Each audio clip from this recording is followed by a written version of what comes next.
Hello, everyone, and welcome back. My name is Courtney. I'm here with my spouse, Royce. Together, we are the Ace couple, and today we've got a little story time for you pertaining to just a short little weekend trip that we took to St. Louis not too terribly long ago. Ordinarily, this would not be a noteworthy enough event to talk about on the podcast, but we had exactly 2 nights in St. Louis. First time we have ever been there, by the way. And for some reason, both nights we encountered the most ridiculous drunk women who were inadvertently acephobic to us. Only one of them is kind of a joke. But let me tell you, being in Kansas City, we know a lot of people who either have lived in St. Louis, have traveled to St. Louis, have family in St. Louis, because it's not terribly far from here.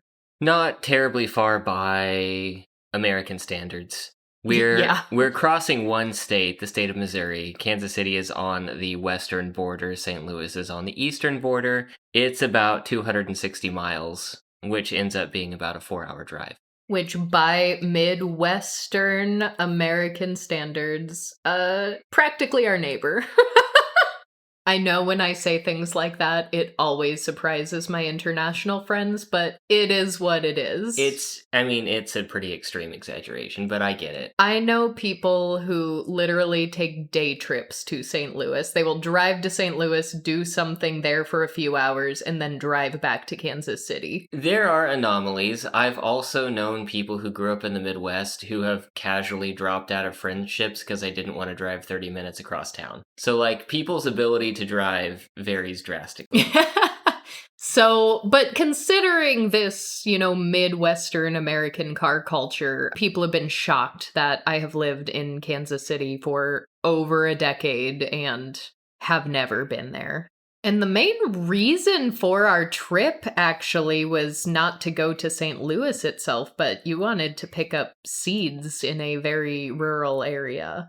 Yeah, there were a few reasons to go. That was one reason for the trip. But it was a ways out of the way. We could have gone just there instead of to St. Louis. Yeah, but we thought, why not make it a little weekend trip? Never been there. Let's give it a try. So we had exactly 2 nights to do anything we wanted to in St. Louis.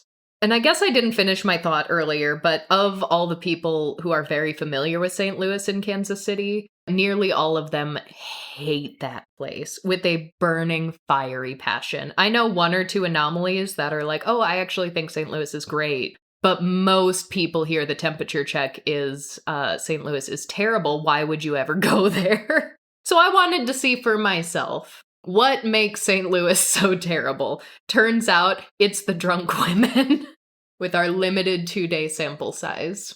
So first day, we did handful of activities, and way at the end of the night, the particular hotel we were staying at had a bar in the main level, and if you were staying in the hotel, you got a free drink that night at this bar. So we weren't even buying anything. We just went down to this bar at the end of the night to get a single drink, just a pour of bourbon that we were then going to leave with and go back to our room.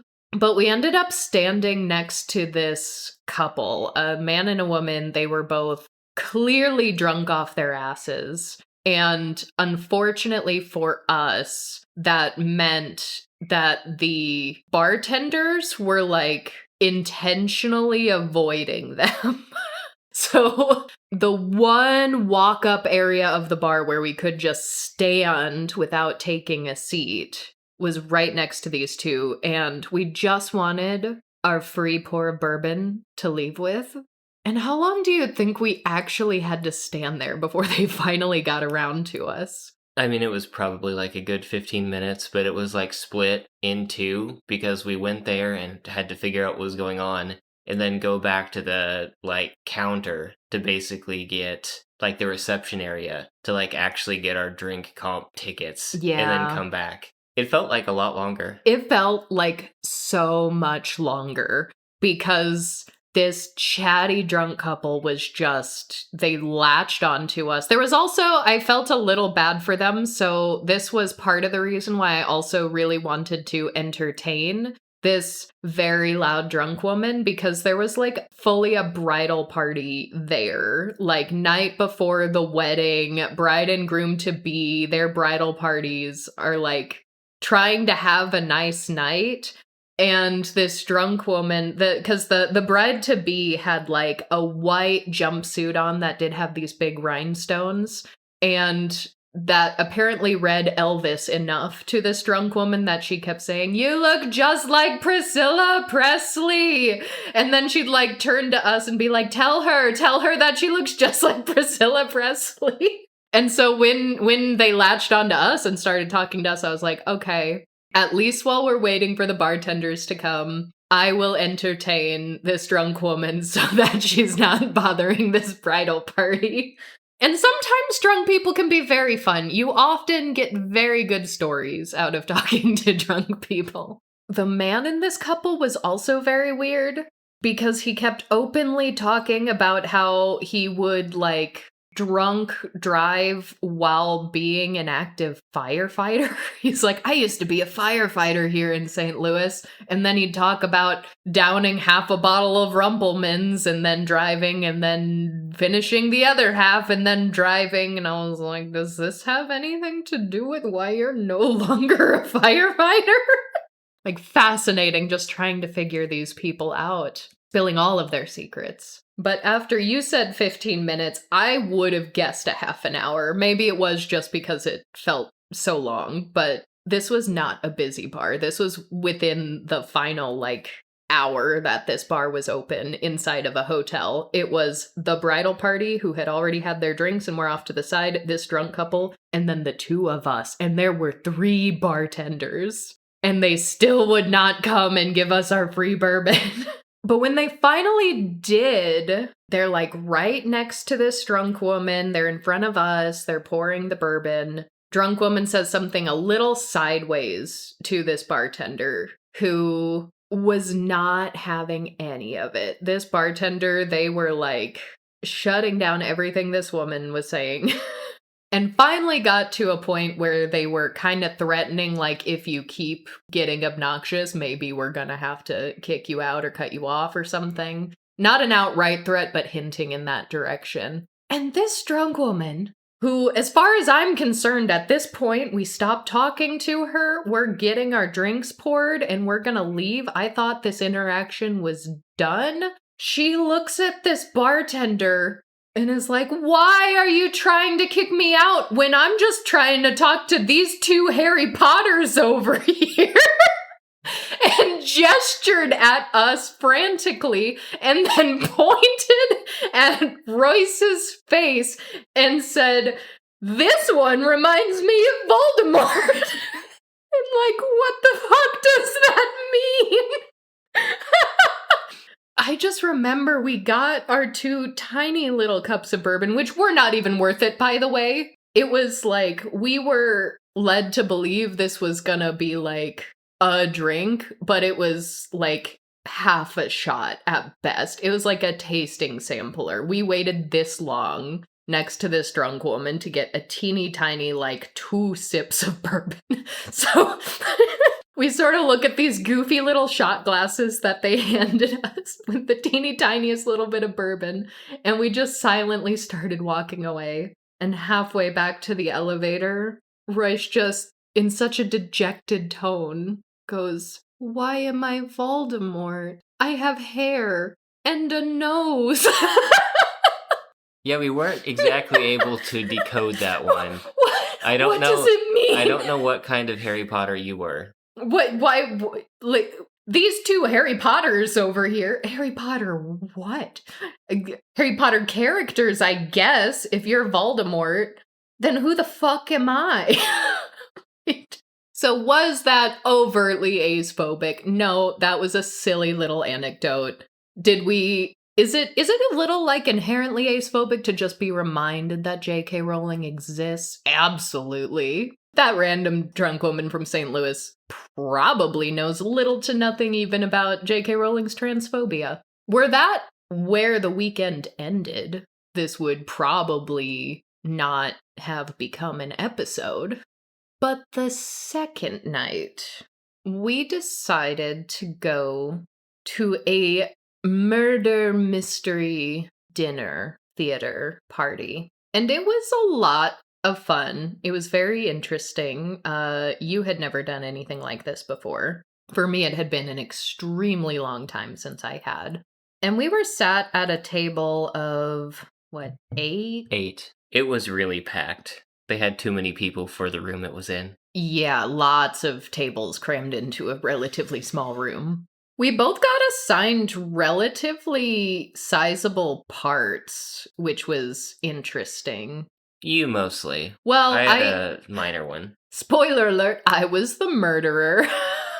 I had a huge role. It's probably because when the actors came around before it started and they turned to you and they were like, how would you describe your partner that you came with? And you were like, Courtney is absolutely ridiculous. Really extra, has theater experience. They seemed to really latch on when you were like, is a dungeon master? Because they asked follow-up questions about that. But you got a higher than average speaking role too, which I do just think was funny because there was like one word on your card that you were just like refusing to say, and they really wanted you to say it. Well, no, I didn't get called on till near the end of the night, and I was fading pretty hard at that point. I've learned at this point that, like, whenever we're traveling, I am never fully able to rest. Like, I'm never back to 100% energy. I'm just less and less as the vacation goes on. Well, you were role-playing perfectly well, but the thing is, like, your character wanted to be a barber, and you were talking about that. You're like, yeah, I'm looking for a new career. I want to blah, blah, blah. I'm going to be a barber. So when we started out, this is maybe not the best first experience to a murder mystery, but we started out, we were supposed to mingle with people and talk, and I was trying to actually roleplay in that moment because I thought that was supposed to that was what was supposed to happen. But then it became very apparent, like 5 minutes in, that everyone else was playing things incredibly superficially, no secrets, no hidden information. Oh yeah, nobody else at our table was actually role-playing outside of like scenes where the actors were calling on people. Yeah. When food was coming out, everyone was just talking as themselves, like, so where are you from? What brought you to the murder mystery today? So I had like a minute or two talking with you and the other couple we befriended across from us. And then that was it. And then the whole show was basically calling on people to say the correct word or sentence very quickly. And so when the murder mystery came around to me near the end of the night, I paused to try to like frame a sentence in my head. And they were like, no, just say the word. Well, because the word on your card said manscaped, or like manscaping. And that is so outside of vocabulary you would actually use. And so you were telling them what you wanted to do, but you weren't saying the word manscaping. You're like, yes, I'd like to start a barber shop. And you're just riffing with them. And they're like, and what would you call that? What would you call that? And because that word was a trigger for a bunch of other people to start yelling and shouting something out, which you didn't know at the time, but that was pretty funny. So, but since I ended up being the murderer, I had a lot of scenes. I had some extra scenes. I was doing a lot of role-playing, not only with the actors, but at one point I had to role-play with another guest who they brought up, and apparently I was too good, because then the conspiracy theories started. And one woman had to get really, really weird about it. One woman at our table started getting drunk, and this was noticeable like halfway through the dinner theater. And for some reason, she latched onto the two of us. She just started eyeing us from across the table. And she's like, you two aren't married. There's no way that you're married. You two didn't even come here together. And she went full-blown conspiracy theory, trying to prove or explain to other people how we weren't even married, our entire story about who we were as a cover. Well, it was the couple across from us who we were talking with. One of them was also a prominent person in this murder mystery. Were they one of the people that... He wasn't actually a prominent character. Near the end, they just, like, asked if someone had a birthday or something, and it was, like, his birthday, so they called him up for an extra scene. Well, he was a part of a bunch of reenactments at the end. So, in terms of, I almost said screen time, stage time, was, like, the second most prominent person after you, and then, of course, the actual actors. The people in the... troupe? Yeah. One can say troupe when discussing a group of actors. The drunk lady actually latched on to the two of them first, and the conspiracy theory was that you and him were both plants. Yes, because we did have one big scene at the end where basically what they did with him, because it was his birthday and they called him up, they called me up as one of the potential suspects. And they're like, tell us your story about what happened. And this guy has to reenact it with you as you explain what happened. So he was just a body who was doing what I said. And so she's like, okay, well, clearly these two are plants. So then she's like eyeing us and she's staring at us and she's like, here's how I know that you're lying. You're not a married couple. And she was going off and she's like, I have not seen the two of you touch each other once tonight. She's like, I have not seen you flirting. I have not seen you holding hands and she just starts going off. And she's like, this is not how married couples behave. She's like, I would have seen you touch each other at least once. And we were like, oh my God, woman, you picked the worst possible couple to even make this case to. Because, of course, we aren't going to get into full ace educator mode when we're literally on vacation at a murder mystery dinner theater. And we're not even supposed to be us right now, but no one is role-playing with us in our characters outside of the scenes with the actors, which is no fun. Which did just because that was, like, the lack of physical contact was one that she really, really latched onto. And I kept trying to figure it out because obviously, being who we are, we've gotten more overt, bigoted comments from people who are like, it's not a real marriage if you're asexual, or etc., etc. Like, we talk about that. We have people who say that, sure. And this is a much more surface level version of that. I have not seen physical affection here in public, so therefore, I don't think you are actually the married couple you purport to be. So a superficial version of it, yes, but is it a viewpoint that is inherently steeped in amatonormativity, compulsory sexuality, expectations that relationships should be physical in a certain way? Absolutely.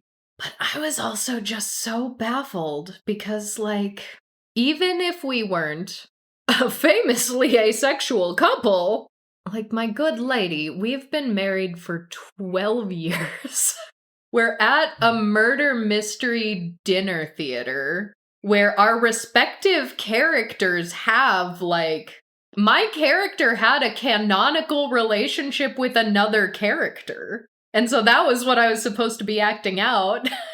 And then the more drunk she got, and the more sure that she had figured it out, that I am actually a paid actor, I'm not a guest. Was her theory that I was a paid actor and you were a guest? And I just, like, grabbed you and was like, hey, pretend to have come with me? Was that the theory? That was never really explained. She just thought that you and the other guy sitting across the table from us were paid actors, and that me and the woman in that relationship actually came here together.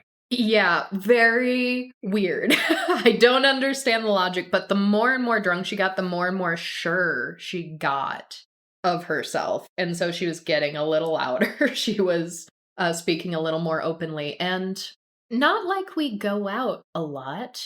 We never went out a lot. That fully ceased when the pandemic started, and only in this last year have we started kind of ever so occasionally dipping back into the real world again. But drunk women don't usually latch onto us in such a targeted way, and it was just so odd that of the exactly 2 nights we had in St. Louis, it happened twice. But I really do, because the thing that confused me too, she was there with her husband, and it seemed like they even had a baby or a very young child, like they were excited that they got a babysitter so that they could come tonight. And I would think, even a straight couple, even an allosexual couple, especially when you've gotten to a point where you have a kid and don't go out very often, like, is it so hard to fathom that in a single night out in public, a married couple isn't going to be expressing, like, overt displays of PDA? I just couldn't get my head around it. I honestly don't know what's more confusing, that assertion or the Harry Potters. And then at the end, when it was revealed that my character was the murderer, they gave me like a little trophy, which is very nice, and I still have it. And the actors did a full-blown, like, by the way, just so we're clear, she is not with us. She is not a paid actor. I think she said something like, despite this whole Netflix special that she just treated us to, she is just a guest who showed up here tonight, like all of you. And even still, that woman did not believe. She was still like...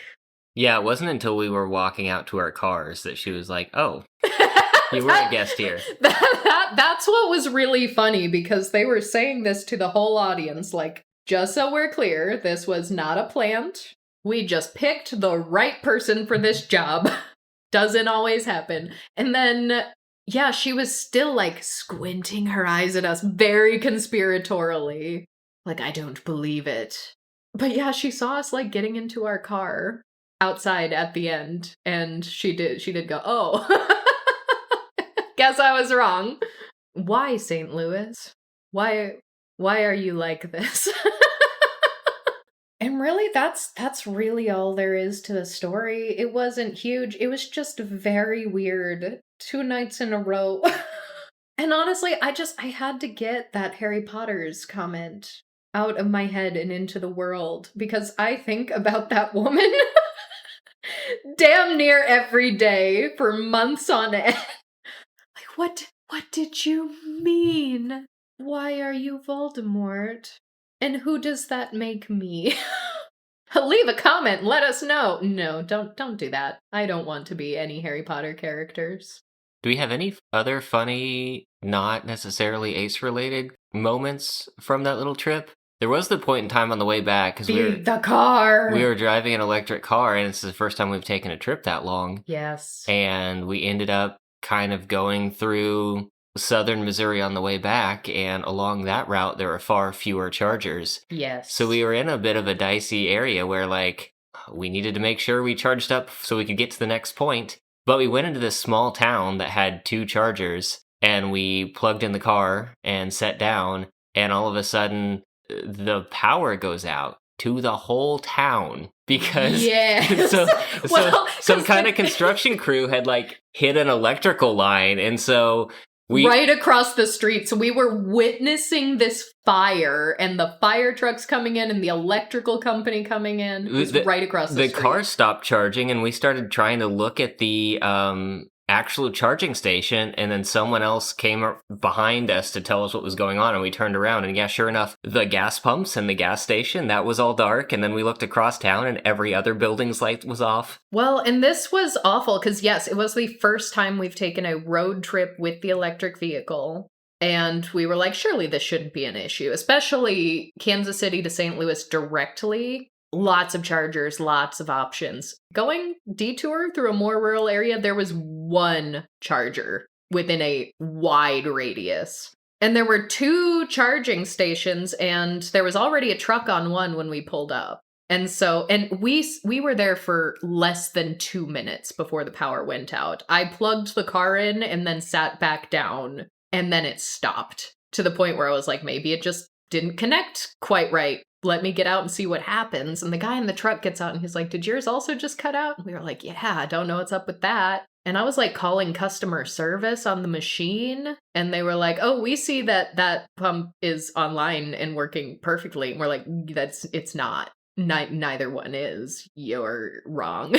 So, yeah, eventually. And so what we ended up doing, and we had a narrow window of time because we had to get to a seed shop before it closed. And this was technically our entire reason for this weekend trip, was to go to this seed store. And we had it down so that we had exactly enough time to charge and then drive to the seed shop to have like, what, maybe an hour left before they close? It was a little under. Yeah, like 45 minutes. So we literally just sat outside on the steps of this gas station with the gas station employees. Like the cashiers closed up, locked the store, came out, and just sat on the step with us. And the two of us and these like 3 gas station employees were just watching the fire from across the street and watching the smoke go up.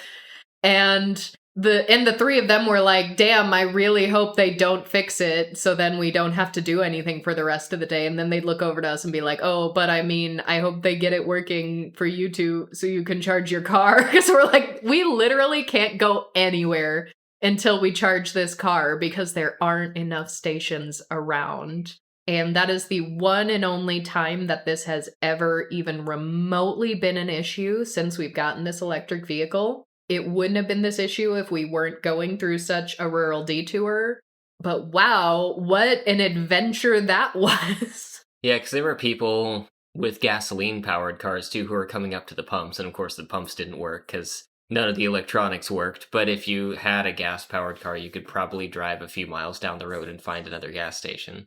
Yeah, it was like literally, if they did eventually get it back up, so we were fine. It didn't take too terribly long, and we saw the emergency vehicles responding immediately. But this is a kind of town that had like 1 gas station, like 1 motel. The main road we drove in on was like only a few blocks long. We fully, if we couldn't charge our car that day, we would have just had to check into the motel, which presumably they had a backup generator, so hopefully we wouldn't have been fully in a room without power all night, but couldn't go anywhere.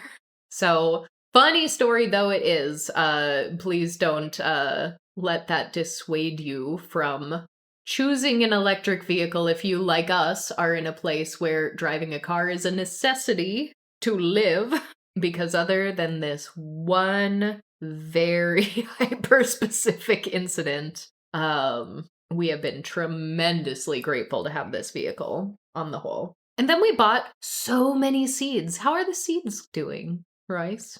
Well, flower seeds are harder to grow than vegetable seeds, turns out. Turns out. But progress is being made. Slow progress. Seeds stay viable for a few years, so there's just going to be rotating seed trays for a while. How many plants do you think are, like, inside of our house right now? Not even the ones that are in the dirt outside. How many are we actively growing and tending to? Well, most of even the little plants are technically outside right now. Well, between they're in pots sitting on the deck because the weather's good enough. We have to separate a few things. We have too many tomato plants, mostly because of compost, I think. Accidental tomato plants coming up everywhere and everything. I don't have a good inventory of what's outside with all of the little seedling trays. I mean, there are easily dozens, and that's not counting the 80 little ficus bonsai. Yeah, those are really getting out of hand. I started bonsai as a hobby 3 years ago, and my very first tree is such a prolific mother of baby trees. The species is Ficus retusa, if anyone cares to try. They're pretty hardy, and they propagate very easily, which is why we now have 4th generation cuttings. And if you know us in person, please take some of these bonsai off my hands. You have a summer of shaping and repotting to do. I have so many bonsai trees I need to attend to. So, yes, I hope you all enjoyed a couple of light little anecdotes from just a simple little weekend trip we took. We still have many questions, of course. Feel free to let us know if you have any idea why we got called Harry Potters, or why Royce got called Voldemort. Let us know if anyone has ever questioned the validity of your relationship or marriage because you aren't expressing enough PDA. And if you're in St. Louis, please let us know why. Why are you like this, St. Louis? Why are your drunk women like this, specifically? And what exactly am I going to do with 80 baby bonsai trees? Too many questions, not enough answers. But while we ruminate on these questions, allow me to send you all off with today's featured marketplace vendor, Connie Cookies print-on-demand shop, where you can find colorful and fun artworks from a chronically ill asexual artist.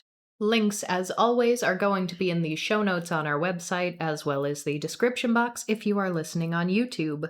And there is a wide assortment of beautiful artworks here. There are just some cute little silly guys, like a capybara wearing a baseball cap. There are some cute little jellyfish, which I've spoken offhandedly about a couple of times. Sea creatures, very ace-coded. I don't know why, but I don't make the rules. And we've got a variety of pride options if you are looking for something fun to celebrate this Pride Month. We've got some Pride sheeps, U's, E-W-E. It says you are important with little pride sheeps of different colors. We've got an ace-colored sheep, a trans-colored sheep, pride sheep, NB sheep, all kinds of delightfully queer sheep. But my favorite item, and the one I bought, and I'll tell you why, is called Gimme Rainbow Cake. It is a slice of cake with the rainbow pride colors and two little, paws, like kitty paws grabbing for it. I mean, in a lot of ways, pride, pretty self-explanatory, cake, pretty self-explanatory. But actually, before we went fully vegan, back when we were just lacto-ovo vegetarian, one of my favorite brunch spots in Kansas City, Succotash, used to have these amazing, massive rainbow layered cakes. These huge chunks of cake that each one had a rainbow layer, and they were so good. And I would always get a slice to take home after we had brunch there. And last time I was there, they did actually have some sweets that were vegan. I think they had some really fancy, nice scones that were vegan. So they certainly have options. But since I can't eat said rainbow cake anymore without making my own, and that looks like a lot of work to get layers in all those different colors, I can have this beautiful little piece of Pride merchandise from one of our ace artists in our community. And I love that for me. So once again, that is Connie Cookie. Make sure to check out the shop, links in all the usual places. And always, thank you all so much for being here, and we will talk to you all next time.